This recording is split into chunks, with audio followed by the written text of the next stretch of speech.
I stood at the window and watched as the car backed down the drive, turned right, and disappeared down the street.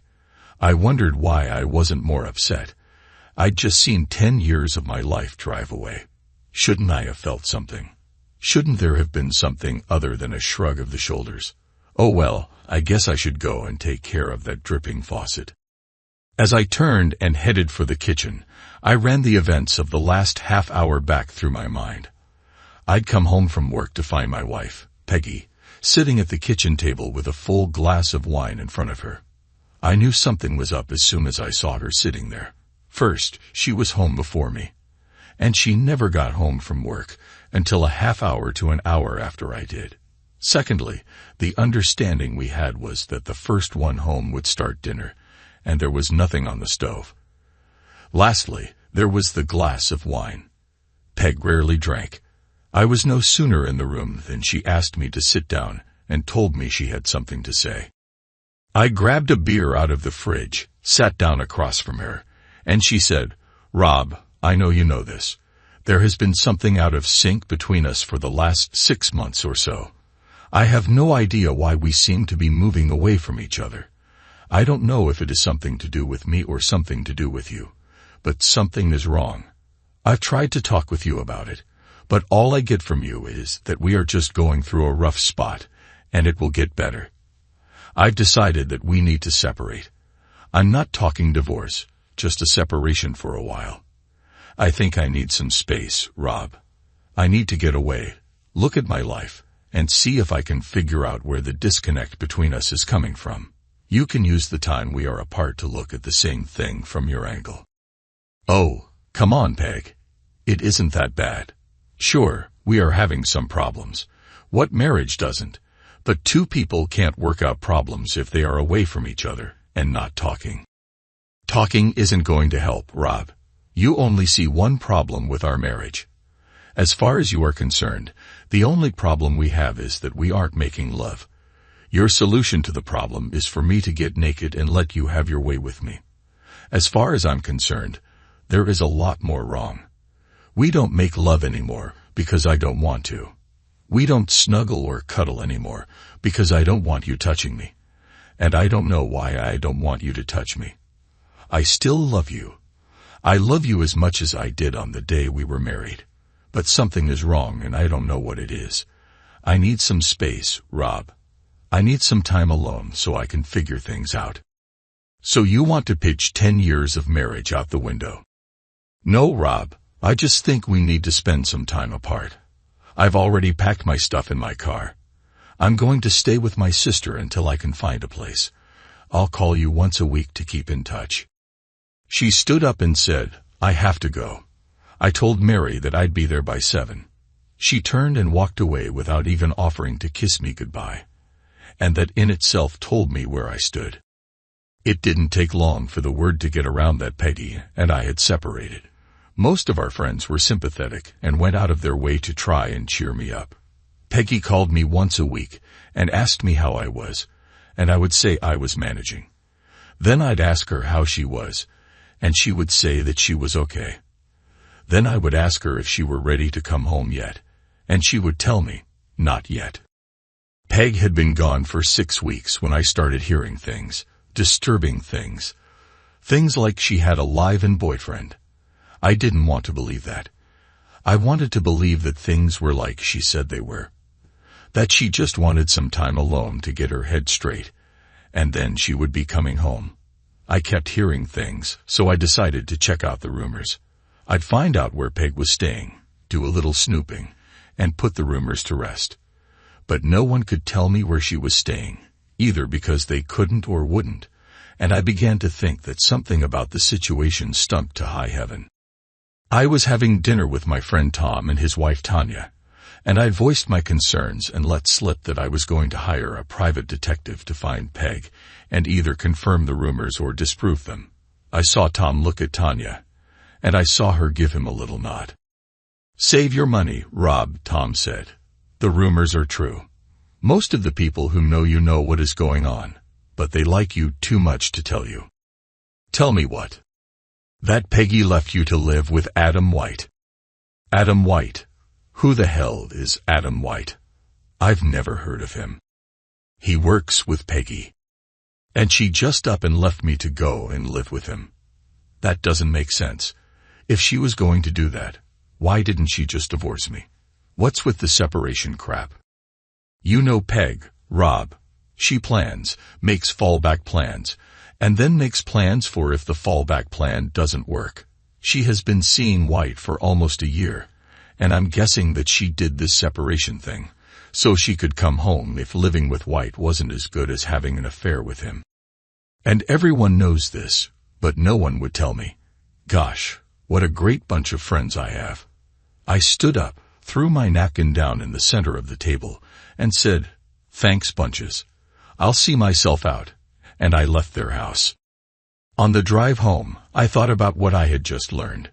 No sex with Peg for over a year because she didn't want to make love with me. No snuggling for over a year because she didn't want me touching her. And all the time she was cheating on me. Like a fool, I sat at home like a good little boy and behaved myself while I waited for the unfaithful woman to come home. And all my friends, my wonderful friends, knew all about it and just let me sit there, stare at the walls, and wait. Well, the waiting was over. The next morning, I made an appointment with the Corliss Investigative Agency and gave them a retainer. I told them where Peg and this White guy worked and told them I wanted all the dirt they could get me on the two. Then I went home and started making a list of everything I needed to do to sever my relationship with Peg. I'd wait until I had the report from the detective agency, but when I got it, I would have my list and be ready. Once the list was made, I sat back and thought about something else I needed to do. I hadn't been laid in almost 16 months, what with Peg denying me for a year and then the separation. I'd been a completely faithful husband, but now that I knew what Peg was doing, I damn sure wasn't going to remain celibate any longer. I sat at the kitchen table, sipping a beer and making plans to end my long dry spell, when I remembered what Tom had said about Peg. She planned everything. After living with her as long as I had, I knew that was true. To me, that meant that she had plans for what to do if I found out about what she was doing. Plans based on how she thought I would respond to finding out.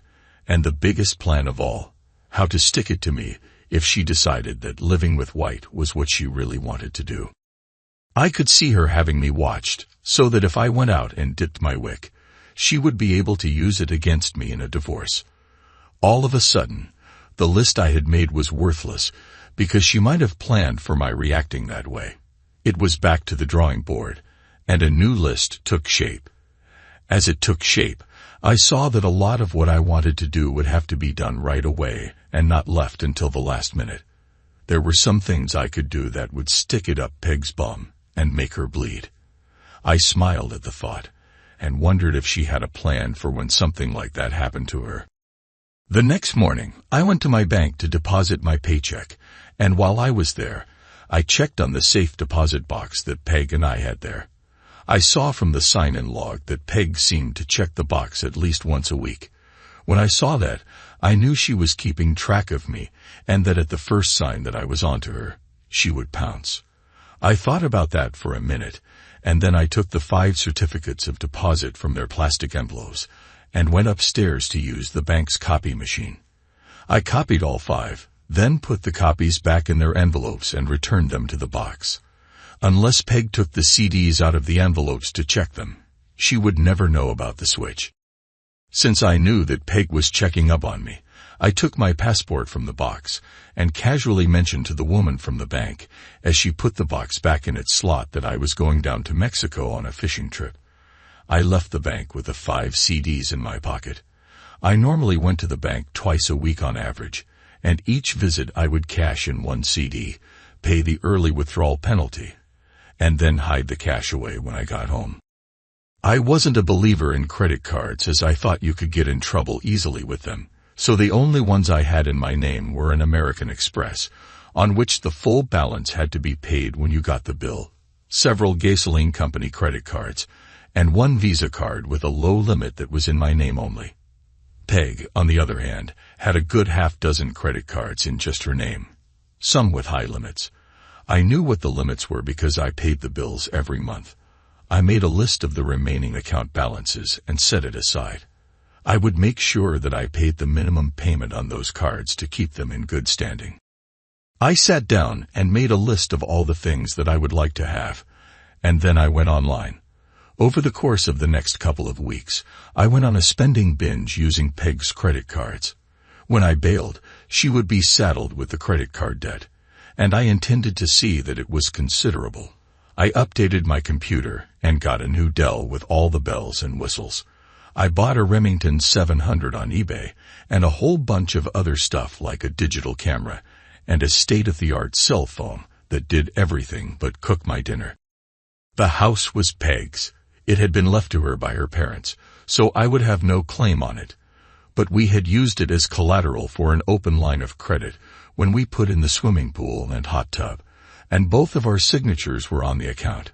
We had paid off what we had borrowed, but the line of credit was still open. If I timed it right, I could draw on that line before she knew what I was doing. I had wondered why. When she decided that we needed a trial separation, she packed up and left me in her house instead of asking me to leave. Now I knew. If I was still in the house, I would obviously be expecting her to come back. I would obviously see this separation as something that wasn't going to last. Next, I closed out my 401 kit work, paid the penalty, and squirreled away the cash. Then I sat back and waited on the private detective's report. The one thing I couldn't figure out how to do was get my ashes hauled. I couldn't take the chance that Peg had someone watching me to see if I did go looking. I decided what I would have to do was leave town on the weekends to go on fishing trips. She knew that I loved to fish and that I went quite often. She knew from the catches I brought home that I did actually go fishing. So I doubted that she would pay a private detective to follow me.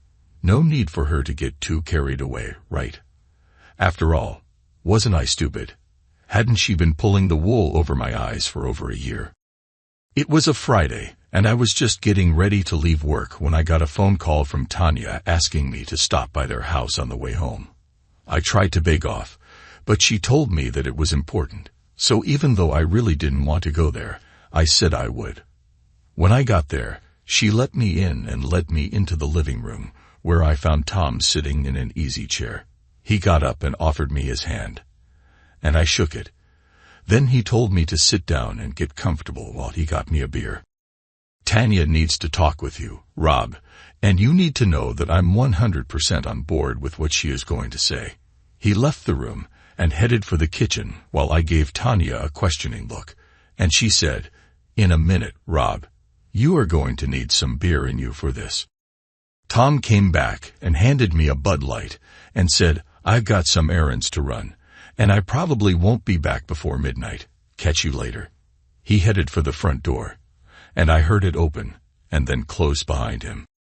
The door closing was Tanya's signal to start talking.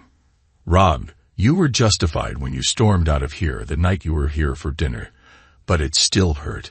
In our defense, all I can say is that we like you a lot, and we didn't want to be the ones to hurt you. It gets a little complicated in that we are friends with Peg also, and we were hoping she would get her head on straight and go home to you where she belongs. We know you love her, or at least you did love her, but we didn't know if it was enough for you to forgive her, so we kept quiet. If you got back together and you didn't know, you could have gotten on with your lives without having to worry about forgiving and forgetting. That's it. That's our apology, but that is only part of why Tom and I wanted you to stop by. We know you, Rob, and we know what kind of a guy you are. You would no more cheat on your wife than you would rob a bank. How long has it been since you last had sex?" The question caught me totally off guard. For the first time, I noticed how Tanya was dressed. Low-cut blouse that showed off her ample cleavage, short skirt, and high heels that showcased her marvelous legs. Friend or no friend, I couldn't help but get a hard-on. Then I remembered Tom's "I'm 100% on board" comment, and I had an idea where things were going. In a subdued voice, I told her that it had been a year and a half. She leaned toward me, and I got a look down inside her blouse as she huskily said, "I'd like to change that, Rob." Tom's my friend, Tanya. I can't do that to him. I started to get up, but she grabbed my arm and pulled me back down. Tom's okay with this, Rob. That's why he left, to give us some time alone. This isn't a pity sex. Tom and I have talked this over for months now. You have something we want, so hopefully I can help you, and you can help us. I don't understand what you are saying. To be blunt about it, Rob, Tom is sterile, and we want a child. We want you to give me one. I was stunned. I sat there and stared at her speechless. When I finally did find my voice, I said, "You just said that you knew I wouldn't cheat on Peg." "Yes," she said as she laid a hand on the lump in my trousers. "But that was before you knew what Peg was doing. Now that you know, you are released from your vows to her." "Why me?" "We want it to be someone we know and not some anonymous sperm donor. We are also going to want you to be part of the child's life. You will be the godfather and will always be around as Uncle Rob." "This doesn't make any sense, Tanya." "Of course it does. What if something happens to Tom and me? Who better to take care of the child than Uncle Rob? On the bad side, God forbid, what if the child needed a liver transplant or something like that? Could we find the anonymous sperm donor? And even if we did, would he help? If we got on a waiting list, how long would we have to wait to find a donor who would be a match? No, Rob, we thought it through. We want you to be a part of our family. On the other side of the coin, are you going to tell me that you don't find me sexy?" She looked at me and started touching me and said, "This says you do." And then she pulled me close to her and said, "There are benefits to being the father of my child. Rob, we will have to make love many, many times to make sure that I get pregnant. I won't limit you to just the days I'm most fertile. In fact, I won't even tell you when they are. It could take weeks, Rob, weeks and weeks, and you have been without for how long?" "We will help each other, Rob," she said as her lips closed around my neck. It had been a long time for me, and I knew that I wasn't going to last long. "Now we can go into the bedroom and do some serious baby making," Tanya said. All my reservations about what was happening had disappeared about the time when she gave me a bija, so I got up and followed her into her bedroom. We watched each other undress, and then Tanya got on the bed and spread her legs wide. From what I've read, the hotter the sex, the more receptive the womb is to the invasion of sperm. No loving and tender stuff. Rob, make my blood rush, make me scream and beg, and screw my brains out. She reached down and pulled and said, "Have sex with me. Breed me." I climbed on the bed and had amazing sex. I felt it was much better than having sex with Peg. As soon as I came, Tanya grabbed a pillow and stuffed it under her bum to elevate herself so my sperm could flow down into her.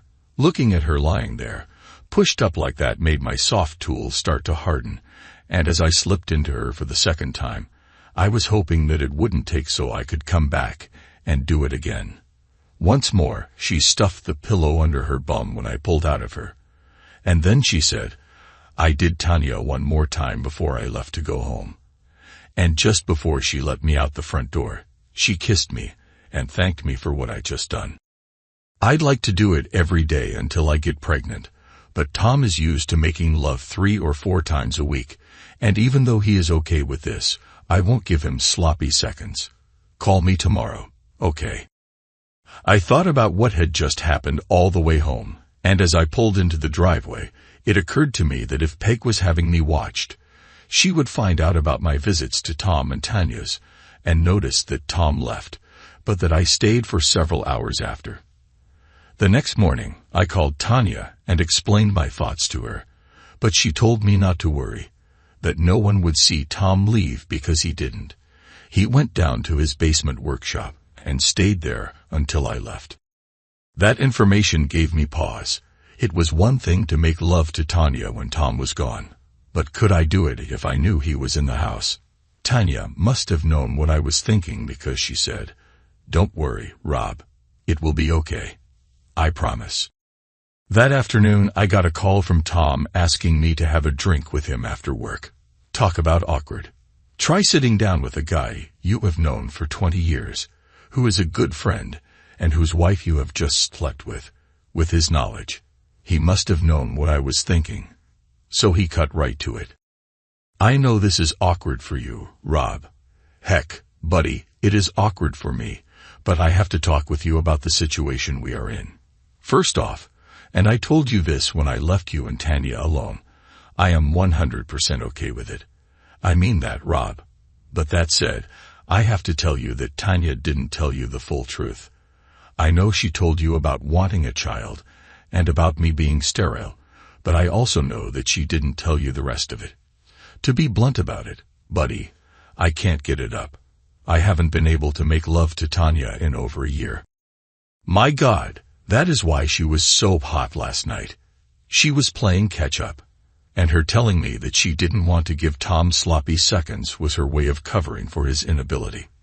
She didn't want me to know he was impotent because she didn't want me to think less of him as a man. Not that I would have, but she didn't know that. What a difference between her and Peg. Tanya put Tom first, even in difficult circumstances, while Peg thought only of herself. I don't know if it came through to you last night, Tom went on, but Tanya is an extremely sexual person. My not being able to perform was driving her up the wall. She has tried hard to hold it together, Rob, but sooner or later she was going to cheat on me. I know that seems harsh, but that is what would happen. I know she loves me, and that she would do her best to hide her cheating from me. But I would know. How could I not? If she got laid, she wouldn't be climbing walls anymore, and I would notice. I love her, Rob. The woman is my life. If I didn't have her, I would just die, and that's the problem. If she snuck off and cheated behind my back, I couldn't live with her. I would know why she did it, and I would understand why she did it, but I couldn't live with the dishonesty of it. The only solution, at least as far as I could see, was to make it happen out in the open. But Tanya isn't the kind of woman who would agree to taking a lover and going into the bedroom while I sat in the living room and watched TV while she slept with someone else.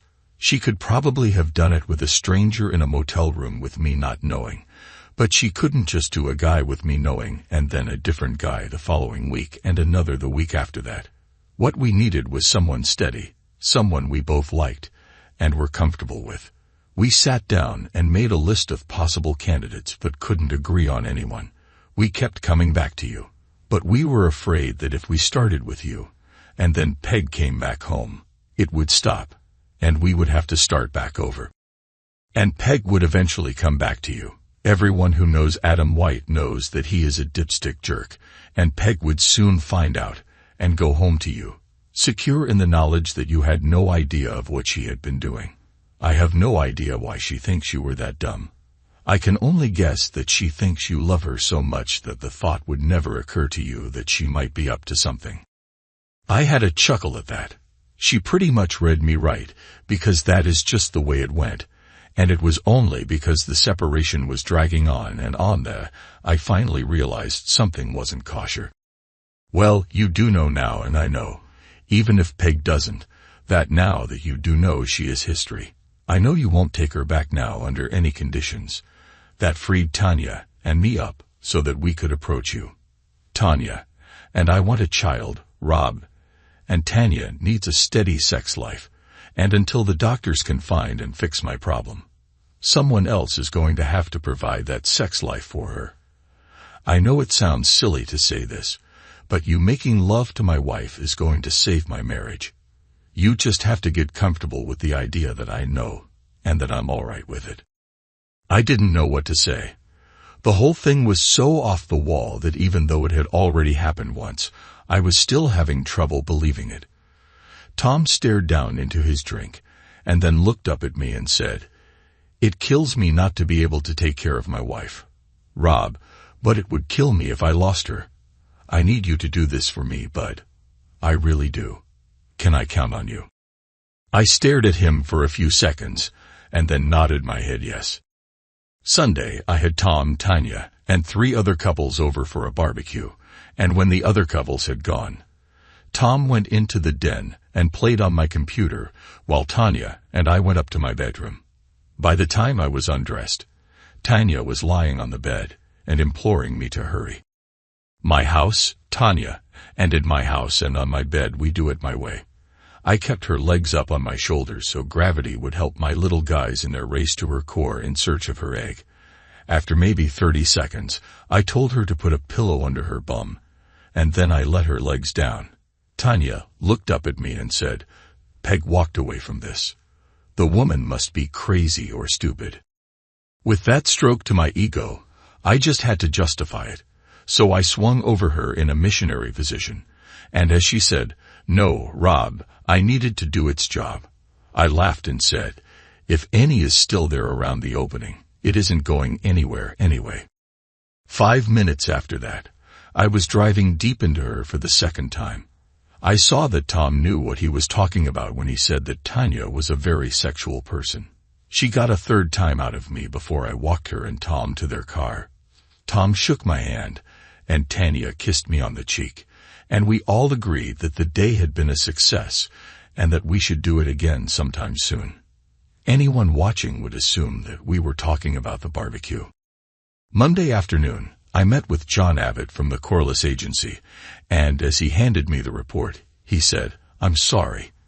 Every time I do one of these things, I hope it is all a simple misunderstanding, and that nothing is going on, but there is no doubt here. Your fee also covers our court appearance on your behalf if what you decide to do goes to trial." I shook his hand and left his office, and on the drive home, I wasn't near as enraged as I thought I would be. It was probably because I had already accepted that it was true, and that by the time I got the report, I had settled everything in my mind. What was I going to do about the situation? Nothing that I had not already done.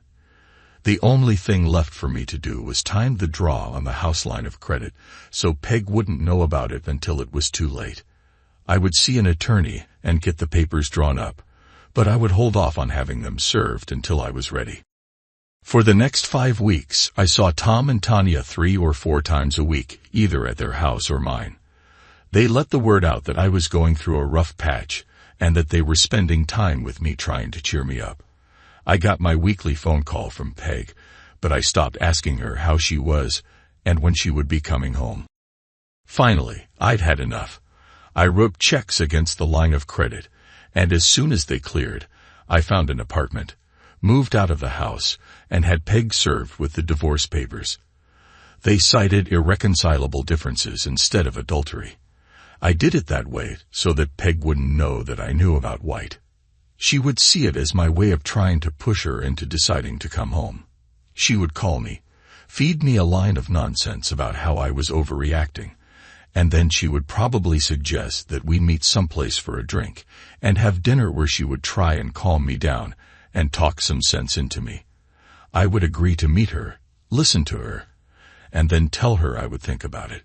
It would buy me several days for the line of credit checks to clear and for me to clean out the checking and savings accounts. It went just how I thought it would. First, the phone call telling me that I was being unreasonable, that there was no need for me to get attorneys involved. I told her that I was tired of the neither fish nor fowl situation. You don't want to be with me, so it is time for me to accept it and move on with my life. I agreed to meet her at Angelo's. It was the first time I'd seen her since she walked out on me, and she looked good. I was going to miss her. Strike that.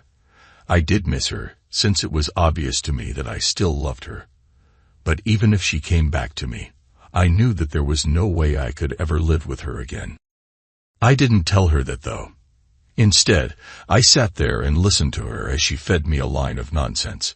She was seeing an analyst, and she was helping Peg understand blah, blah, blah, and Peg was making good progress, and all she needed was a little more time. I know it is hard on you, baby, but it is just as hard on me. Please, baby, please, just a little more time. I told her I would think on it and let her know. I waited 2 days, and then I called my attorney and told him it was time to go to step 2. He quashed the divorce papers and sent Peg a notice that the filing had been canceled. I got a call from Peg at work thanking me and telling me that I wouldn't regret it.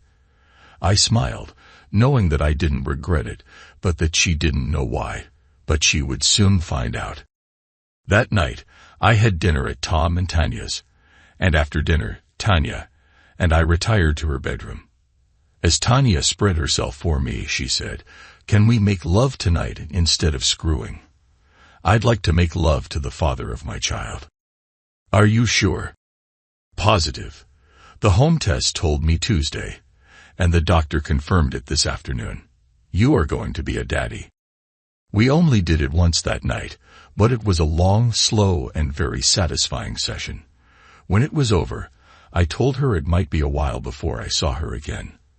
"I'm going to end the farce with Peg and White this week, and I may have to leave town for a while." "Don't do anything too drastic, lover. I am going to need the father of my baby to be around." "That would be Tom, sweetie. You need to start thinking like that." "You know what I mean, lover. Just because I'm bred doesn't mean I'm not going to need you anymore."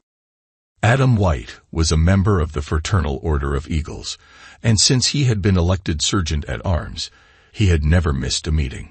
He left that Wednesday's meeting in a good mood as, after talking to several of the more influential members, he believed he had a shot if he ran for higher office in the order. He was in that good mood when he got out of his car in the parking lot of his condo. He locked his car door, turned, and felt a blinding pain before everything turned black. He was found by a neighbor who called 911, and the paramedics who responded to the call rushed him to the emergency room at the hospital, where it was found that both of his arms and both of his legs had been broken. There was damage to his genital area, so severe that both of his testicles had to be removed. He was in great pain when he opened his eyes and saw he was in a hospital room and discovered that he couldn't move. He had casts on his arms and legs and was in traction. He saw Peggy standing next to his bed with a horrified expression on her face before he faded out again. I wasn't there when it happened, of course, but I received a full description of what occurred when the man walked into the room, walked over to Peg, who was standing next to the bed, and looking down at White. The man asked her if she was Margaret Olson, and when she said yes, he handed her some papers and told her she had been served. She looked confused as she opened the envelope and saw that she was being sued for divorce, only this time the grounds were infidelity. She looked at the word infidelity, and then at the wreck lying on the bed in front of her, and her face lost all of its color and took on a horrified expression as she understood what it meant. She moaned, "Oh my God," and then she sat down on a chair and started crying. I stuck around long enough for the police to ask me where I was that night. It turns out that I was at a poker game that started an hour before the Eagles meeting and lasted until an hour after White was admitted to the hospital. Peg paid for my alibi, although she didn't know it. The guys were on my side and would have done it for free, but the object of the exercise was to stick it to Peg, so I used her credit to show my appreciation. Home Shopping Network took her Visa card number for the digital cameras that I gave Bill and Steve. eBay charged her MasterCard for the laptop I gave Mike and the 19-inch flat-screen monitor that I gave Phil. She even paid for the aluminum ball bat. I had 6 weeks of vacation and 3 weeks of comp time coming to me, and I took a 2-month leave of absence in conjunction with that time. When the police were satisfied that I had nothing to do with White's misfortune that they could prove anyway, I made arrangements to leave town and take a fishing trip down in Mexico. Before I left, I told my attorney not to push the divorce and just let it lay there until Peg started fighting it, and then drop it. We would stay married, but I would have nothing to do with her.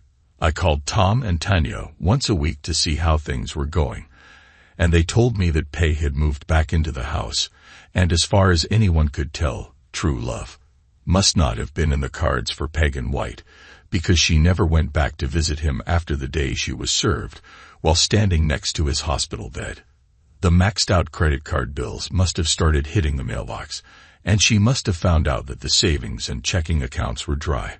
The line of credit was pegged out, and the CDs in the bank deposit box were fake, because the next word I got was that Peg was frantically trying to find me, and no one could tell her where I was. My boss, who knew the full story, told her I was gone when she called in trying to find me. He told her that I just came in one day, said I was leaving, and asked for my check. Basically, what he did was lead her to believe that I had quit without notice. He didn't tell her that, but he did lead her to believe it. A call to my attorney demanding that he set up a meeting with me got her the information that I had dropped the divorce action, paid him off, and that he no longer represented me. She had no choice. For months after I had left on my fishing trip, she filed for bankruptcy. She ended up losing the house, and she had to give up her Lexus and start driving a used Geo. Once I heard that, I came back from Mexico, got an apartment on the other side of town from where Peg lived, and did my best to stay away from places where she might see me. Tanya was 5 months pregnant and looking sexier than any woman had a right to look, and we picked up where we left off. This time, though, we didn't have to worry about whether or not someone was keeping tabs on me, and 2 or 3 times a week, she spent the night at my place, or I spent the night at hers. I was back 2 months before Peg found out, and one day when I got off work, I found her waiting in the parking lot for me. She got out of her car and headed for me. But I ignored her, got in my car, and pulled out of the lot. In the rearview mirror, I saw her hurry to her car, and I slowed down so she would be able to keep me in sight. I'd have it out with her, but not in the parking lot at work. I kept my speed where she would have no trouble following me, and about 10 minutes later, I pulled into the lot at Bud's Bar and Grill. I was inside by the time she got parked, and I was sitting at the bar ordering a Bud Light when she came in, looked around, saw me, and headed toward me. She was already mouthing off as she approached. "Don't think you can run from me, you scum sucker." I know Peg, and so I knew what she would do. I spun around on the stool and caught her wrist as she swung at my head. I squeezed as hard as I could, and she gasped in pain as I said, "I have every reason in the world to want to hurt you, Peg, so best you don't push me too far. You keep your hands to yourself, unless you want to feel some real pain." I let go of her wrist and said, "I wasn't running from you. I drove nice and slow so you could follow me here. I wasn't going to air your dirty laundry in the parking lot where I work. It doesn't matter here because everyone here already knows you are a tramp. I want to talk to you." "I don't want to talk to you. I've already listened to enough of your lies. I want my money back." "What money would that be, Peg?" "You owe me the money you took out against the house, and half of everything else we had was mine, and I want it." "Well, you ain't going to get it, Peg. My position on the matter is that it was restitution for what you did to me. What is it the lawyers say when they sue? Compensation for pain and suffering and loss of conjugal rights. I figure what I got just about covers the pain and suffering I went through for going without sex for 1.5 years while you were giving it away to someone else, and for the humiliation I suffered as everyone that I knew looked on me as a stupid cuckold. Damn you, Rob. I lost my parents' home because of you. Big deal, Peg. It couldn't have meant all that much to you since, as I recall, you moved out to shack up with another man. I mean it, Rob. I want that money. Here is a newsflash for you, Peggy. You will never get a dime of it from me. You tried to screw me over, and you got caught. And I made you pay. Live with it. I guess we will just have to see what the courts say. Doesn't matter what they say, Peg. Here is the way it will work. You will have to get a lawyer and sue me for divorce to get me into court, so the court can issue an order as to the division of assets. As soon as you sue, I will countersue. A good lawyer can stall things for 6 to 8 months, and during that time you will be paying your lawyer. Can you afford to pay him to get nothing? I have all the evidence I need to fight you in court, and if I win, you will take it in the bum. Worst case scenario for me is that I'm ordered to split the assets. I say, okay, judge, and leave the court. You and your lawyer wait and wait and wait for the money. But the money never comes. You call me, but I don't take. You and your lawyer wait and wait and wait for the money, but the money never comes. You call me, but I don't take your calls, so your lawyer, who you are still paying, goes back to court and gets a court order telling me to pay by such and such time. You and the lawyer wait, and when the deadline arrives, you still haven't gotten a dime from me.